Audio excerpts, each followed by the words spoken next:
Hello students, कैसे हैं? उम्मीद करता हूं अच्छे होंगे, बेहतर होंगे, स्वस्थ होंगे और अपनी तैयारी बिंदास तरीके से कर रहे होंगे।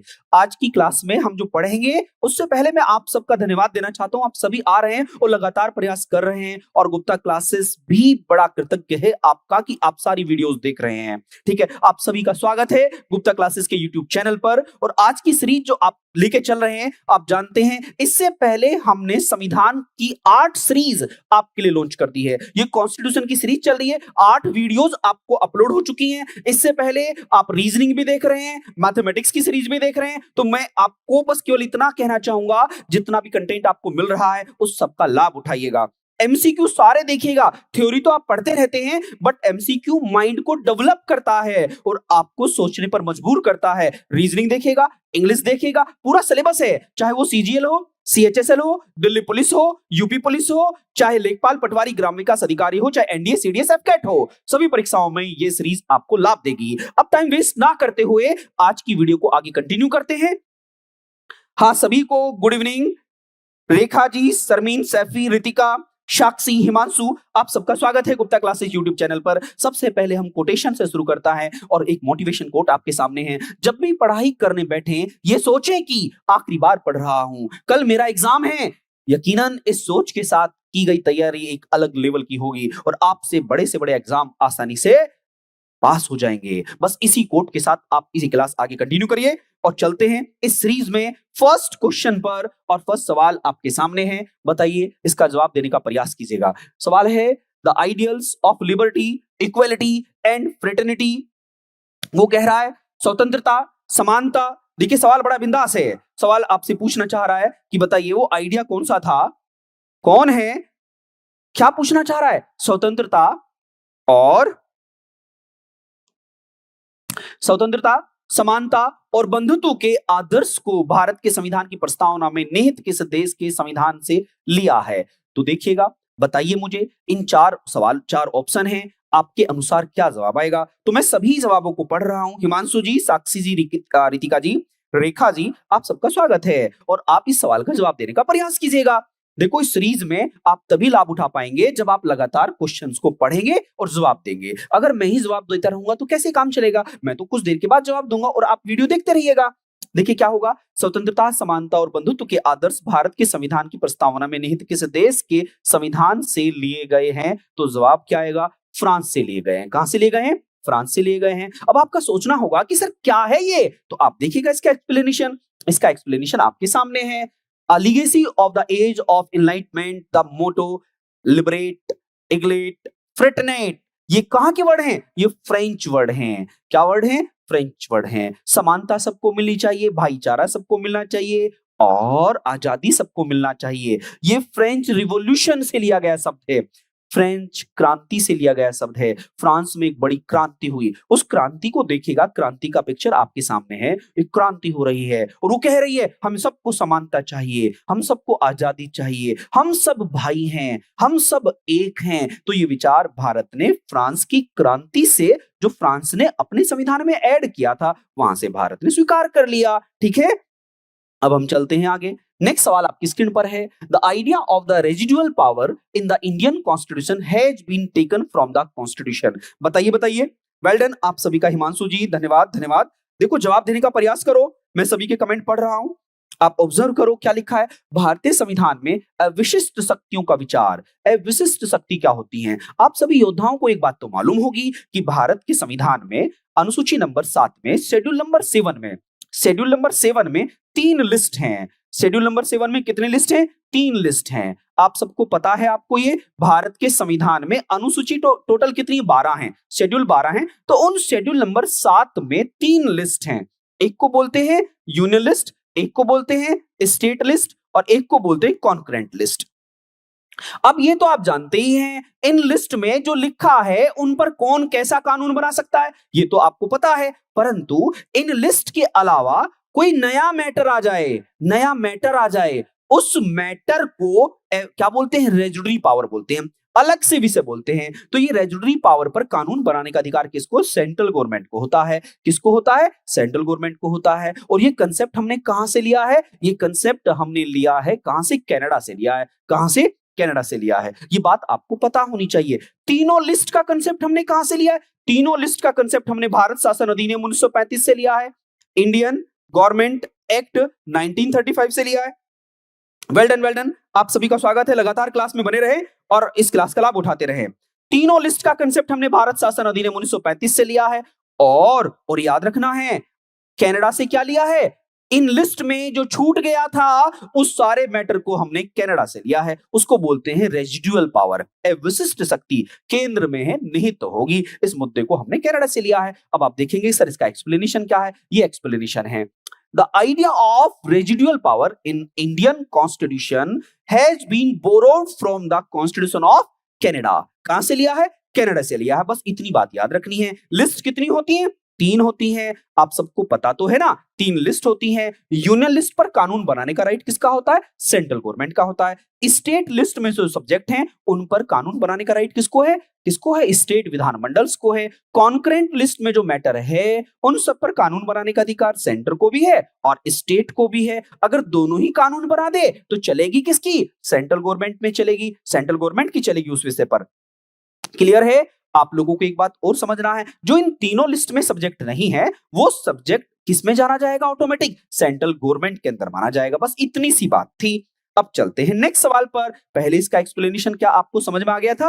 Well done. अब क्वेश्चन पर थर्ड सवाल है। थर्ड सवाल क्या कहता है? भारतीय संविधान में निम्नलिखित में से कौन सी विशेषता को सोवियत सोशलिस्ट रिपब्लिक से लिया गया है? आप समझ गए कहां से लिया गया है? यूएसएसआर से लिया गया है। तो मुझे बताओ, यूनियन सोवियत सोशलिस्ट रिपब्लिक, इसी को आज क्या बोलते हैं? आज वर्तमान में रशिया बोलते हैं, इसको रूस बोलते हैं। तो हमने यहां से क्या लिया है? बताइए बताइए।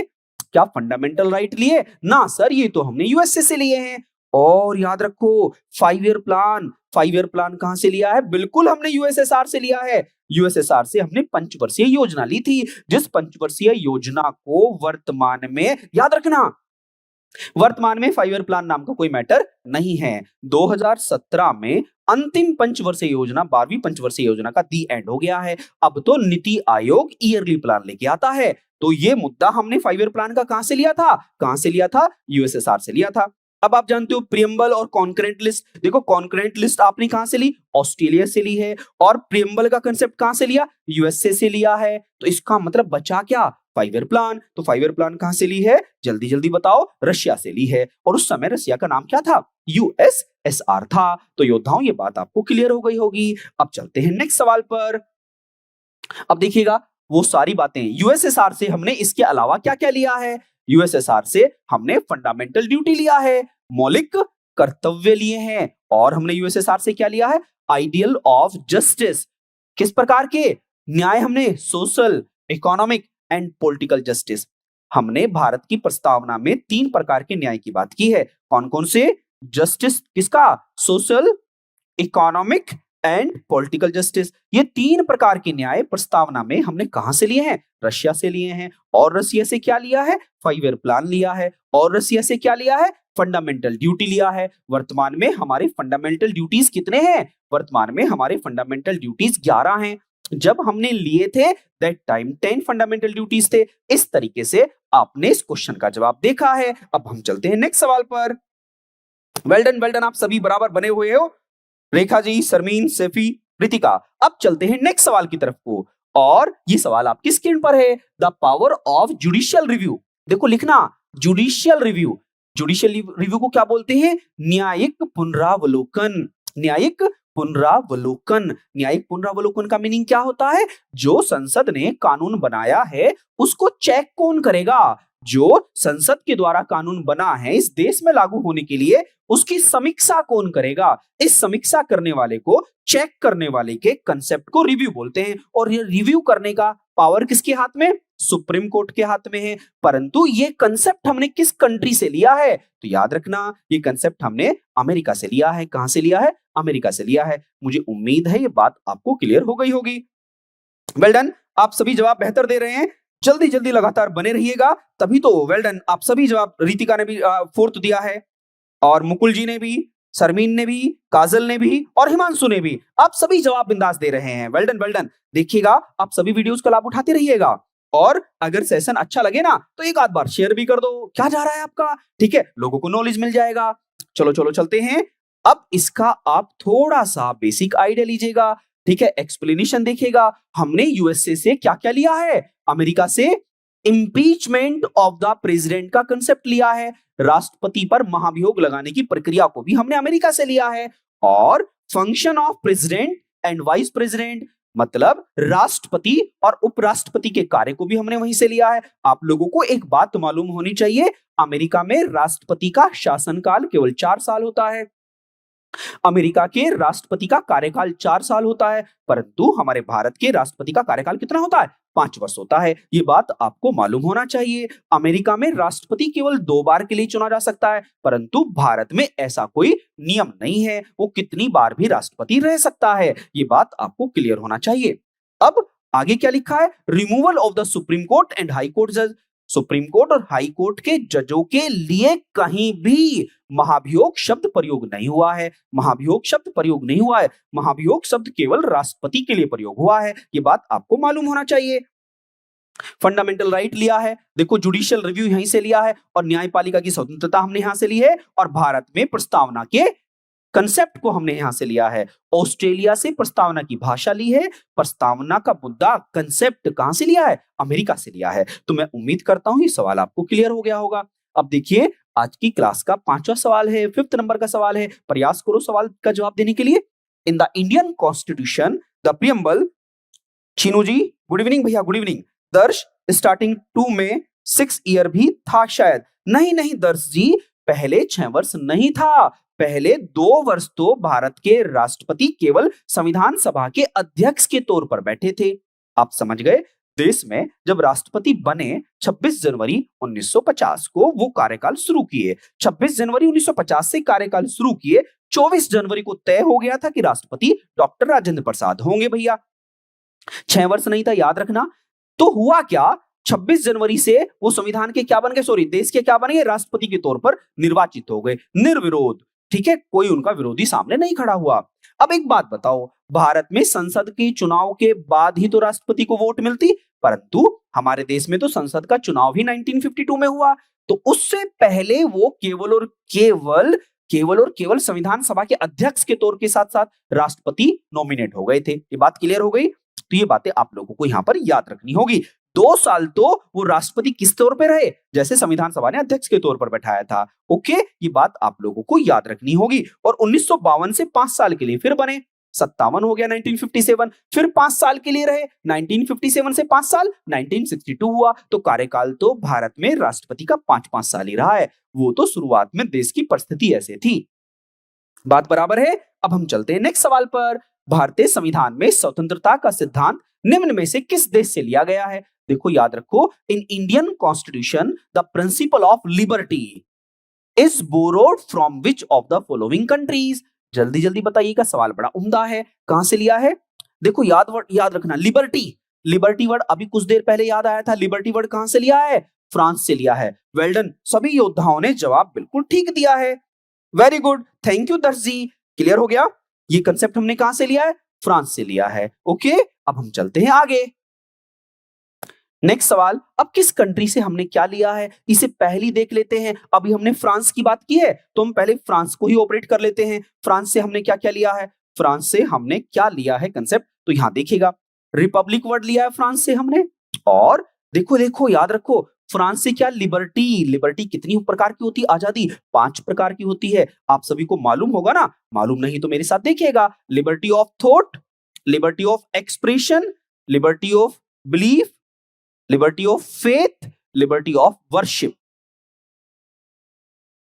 विचार, अभिव्यक्ति, विश्वास, धर्म और उपासना की स्वतंत्रता। तो स्वतंत्रताएं लिबर्टी हमारे प्रियम्बल में कितने प्रकार की है? 5 प्रकार की है। और इक्वलिटी स्टेटस की है और अपॉर्चुनिटी की है, अवसर और समता की समानता।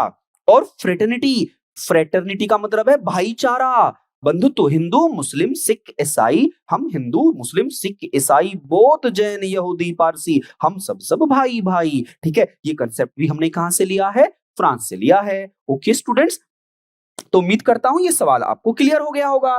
ठीक, जो जो जहां जहां से लिया है हमने उन पर मुद्दों पर बात की है। आप लोगों को याद रखना है, जो क्वेश्चन बड़े महत्वपूर्ण हैं उनको मैं बार बार रिपीट करूंगा आपके लिए। ओके, अब हम चलते हैं नेक्स्ट टाइप पर। नेक्स्ट सवाल है आपके सामने, financial emergency provision of Indian constitution have been borrowed from. आप सबको ये तो पता ही होगा, इमरजेंसी, राष्ट्रीय आपात, इमरजेंसी का कंसेप्ट हमने, अगर मैं बात करूं सर इमरजेंसी, सर इमरजेंसी जो होता है आपातकाल होता है, क्या होता है? आपातकाल। सर ये मुद्दा हमने कहां से लिया है? आपातकाल का कंसेप्ट हमने, ध्यान देना, आपातकाल आप जानते हो 3 प्रकार का होता है, नेशनल इमरजेंसी, स्टेट इमरजेंसी और फाइनेंशियल इमरजेंसी। इमरजेंसी की कहानी तो हमने भारत शासन अधिनियम 1935 से ली है, याद रखना। और आपातकाल के दौरान मौलिक अधिकार सस्पेंड हो जाएंगे, ऐसा हमने जर्मनी से लिया है, जानते हैं ना। और याद रखना, वित्तीय इमरजेंसी का कंसेप्ट, फाइनेंशियल इमरजेंसी, जो अब तक हमारे देश में नहीं लगी है कभी भी, जबकि नेशनल इमरजेंसी कितनी बार लग चुकी है? 3 बार। स्टेट इमरजेंसी कितनी बार लग चुकी है? 100+ बार। और फाइनेंशियल इमरजेंसी मेरे देश में आज तक नहीं लागू हुई है। तो इस सवाल का जवाब क्या आ जाएगा? हमने भारतीय संविधान के वित्तीय आपात से संबंधित प्रावधान किस कंट्री से लिए हैं? बिल्कुल बिल्कुल जवाब दीजिएगा सभी, बहुत बढ़िया जवाब दे रहे हैं आप। देखो फोर्थ आप जवाब दिए सबने, फोर्थ। सोचिए पहले जवाब, पहले प्रयास कीजिएगा तब जवाब दीजिएगा, एकदम जल्दी में नहीं। आपातकाल की कहानी समझ में आ गई आपको, सबने बेहतर जवाब दिया है, लेकिन अब इसका एक्सप्लेनेशन भी थोड़ा देख लो। क्या लिखा है हमने? हमने जवाब दिया है, क्या जवाब दिया है? जर्मनी को लिया है। हमने कहां से लिया है? जर्मनी से लिया है। तो जर्मनी में क्या लिखा है? Suspension of fundamental rights during emergency, आपातकाल के दौरान मौलिक अधिकारों का हनन हो जाता है। हमने ये जर्मनी से लिया है, लेकिन फाइनेंशियल इमरजेंसी का कंसेप्ट हिंदुस्तान ने यूएसए से बोरो किया है। कहां से बोरो किया है? यूएसए से बोरो किया है। Very good very good. आप देखिएगा कहां से बोरो किया है हमने इस कंसेप्ट को, आप देखिएगा क्वेश्चन पर, हमने कहां से, क्या आयरिश कॉन्स्टिट्यूशन से? नहीं नहीं, फाइनेंशियल इमरजेंसी हमने यूएसए से किया है। ये बात आप लोगों को यहां पर ध्यान देना होगा, ठीक है। और प्रभाव इसका किस पर है? जर्मनी का है। मैंने सारे पॉइंट्स आपको क्लियर कर दिए हैं, वेल डन। अब नेक्स्ट सवाल पर चलते हैं। नेक्स्ट सवाल आपकी स्क्रीन पर है, नेक्स्ट सवाल आपकी स्क्रीन पर देखिएगा, क्या है? Which of the following articles of the Constitution of India deal with the Uniform Civil Code? Uniform civil code का मतलब क्या है? आप देखिएगा सभी जल्दी जल्दी। आर्टिकल 19 एंड 20 नहीं होते, दर्श बिल्कुल सही कह रहे हैं। आर्टिकल नंबर 19 और 20 किसी भी केस में, किसी भी परिस्थिति में सस्पेंड नहीं किए जा सकते। क्यों? देखो याद रखो, आर्टिकल नंबर 19 तो सबसे पहले जाएगा, आर्टिकल नंबर 19 तो सबसे पहले जाएगा। आर्टिकल 20 और 21 can not be suspend in any case of emergency. अनुच्छेद 20 व अनुच्छेद 21 को किसी भी परिस्थिति में क्या नहीं किया जा सकता? खत्म नहीं किया जा सकता। परंतु आर्टिकल नंबर 19 तो सबसे पहले समाप्त हो जाता है। आर्टिकल नंबर 19 तो सबसे पहले समाप्त हो जाता है। ये बात आप लोगों को समझ में आनी चाहिए। Very good, well done. अब देखिए क्वेश्चन का जवाब बताइए मुझे। एक समान नागरिक संहिता, एक समान नागरिक संहिता, यूनिफॉर्म सिविल कोड, कहने का मतलब यह है हिंदू, मुस्लिम, सिख, जैन, बौद्ध, यहूदी, पारसी, संविधान सबके लिए एक जैसा होगा। संविधान में अगर कोई जैसा भी कृत्य करता है, कार्य करता है, उसको पनिशमेंट सभी संविधान के अनुसार दिया जाएगा, मींस कानून के अनुसार दिया जाएगा। लेकिन हमारे देश में कुछ जगह हिंदू लॉ और मुस्लिम लॉ सिविल मैटर में, सिविल मैटर में, प्रॉपर्टी के मैटर में क्या होता है? हिंदू लॉ और मुस्लिम लॉ में कुछ कानून अलग अलग हैं। अब यहां पर हमारी किसमें? Directive principle of state policy में, राज्य की नीति के निदेशक तत्व में हमने उन सारी बातों को रखा है जिन्हें लागू करना बहुत आवश्यक नहीं है, परंतु भविष्य में इनमें से बातें निकाल निकाल के उसको आप लागू कर सकते हो। तो अब मैटर चल रहा है समान नागरिक संहिता का। तो समान नागरिक संहिता का आर्टिकल नंबर कौन सा है? आर्टिकल नंबर 44 है। आर्टिकल नंबर 44 है। वेल डन, वेल डन, बहुत बढ़िया, आप सभी जवाब बेहतर दे रहे हैं। प्लीज अगर आपको मेरी वॉइस सही हो पा रही है, सही पहुंच पा रही है, तो प्लीज बता दीजिएगा, ठीक है। अगर वॉइस में बिल्कुल कोई गड़बड़ ना हो, क्योंकि मैं सुन नहीं पा रहा हूं आपकी आवाज, ठीक है, मैं अपनी जो बोल रहा हूं उस आवाज को नहीं सुन पा रहा हूं। अगर आपको वॉइस में प्लीज कोई भी दिक्कत हो तो आप मुझे बता दीजिएगा। नहीं है?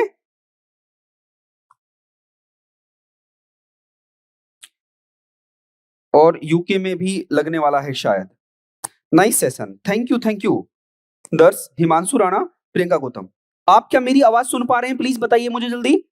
वेल डन, सही है, ठीक है। निधि जी धन्यवाद, मुझे क्लियर है क्योंकि मुझे आवाज का नहीं पता चल पा रहा है। Yes sir, okay, thank you, well done.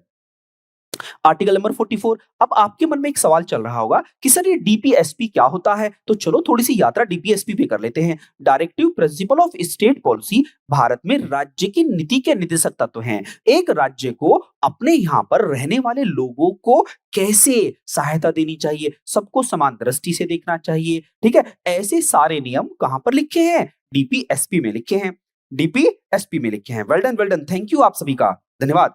Directive principle of state policy में लिखा है और भारत के संविधान में पार्ट नंबर 4 में डीपीएसपी की व्याख्या की गई है। और डीपीएसपी हमने कहां से लिए हैं? आयरलैंड से लिए हैं। डीपीएसपी कहां से लिए हैं? आयरलैंड से लिए हैं। और आयरलैंड ने कहां से लिए हैं? स्पेन से लिए हैं। ये बात आप लोगों को याद रखना है। भारत ने राज्य की नीति के निर्देशक तत्वों को कहां से लिया है? आयरलैंड से लिया है। और आयरलैंड ने ये कंसेप्ट कहां से लिया है? स्पेन से लिया है। ये बात आपको आई थिंक समझ में आ गई होगी। अगर ये बात समझ में आ गई होगी तो आर्टिकल नंबर 44 किससे संबंधित है? समान नागरिक संहिता से संबंधित है। अब चलते हैं इसके एक्सप्लेनेशन की तरफ। एक्सप्लेनेशन कुछ आपको ऐसा बताएगा, ध्यान दीजिएगा। Classification of principle, directive principle classified on the basis of 3 ideology. ध्यान देना, इन्हें 3 विचारों के आधार पर अलग अलग डिवाइड किया गया है। वो 3 विचार कौन कौन से हैं? समाजवादी, सोशलिस्ट प्रिंसिपल, गांधीवादी, गांधीवादी प्रिंसिपल, और लिबरल, उदारवादी प्रिंसिपल। ओके स्टूडेंट्स, ये बात समझ में आ गई। अब सवाल ये है, पहला प्रिंसिपल क्या बताया? सोशल, समाजवादी। दूसरा क्या बताया? गांधी जी की फिलोसफी। और लिबरल में, लिबरल का मतलब है उदारवादी, पूरी दुनिया में एक जैसा लागू होगा।